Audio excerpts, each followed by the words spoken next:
کرن ایک نیک اور سادہ مزاج لڑکی تھی۔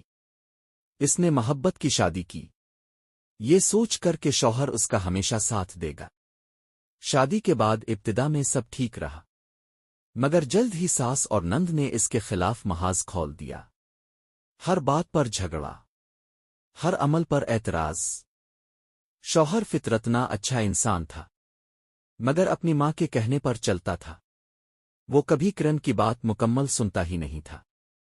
کرن صبر کرتی رہی، نماز میں اللہ سے مدد مانگتی رہی، مگر حالات بگڑتے گئے۔ بالآخر ایک دن نوبت طلاق تک آ گئی۔ کرن کا دل ٹوٹ گیا، مگر اس نے صبر کو اپنا ہتھیار بنایا۔ اس کا ایک ننھا سا بیٹا سعد تھا، جو اس کی جان سے بھی زیادہ عزیز تھا۔ لیکن طلاق کے بعد شوہر نے سعد کو اپنے پاس رکھ لیا۔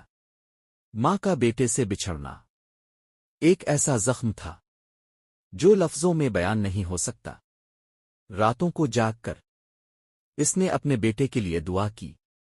اب کرن بچوں کو ٹیوشن پڑھاتی ہے، اپنے ماں باپ کی خدمت کرتی ہے، اور ہر حال میں اللہ کا شکر ادا کرتی ہے۔ دوسری طرف اس کا سابق شوہر اب پچھتاوے میں ڈوبا رہتا ہے کہ اس نے ایک نیک اور وفادار بیوی کو کھو دیا۔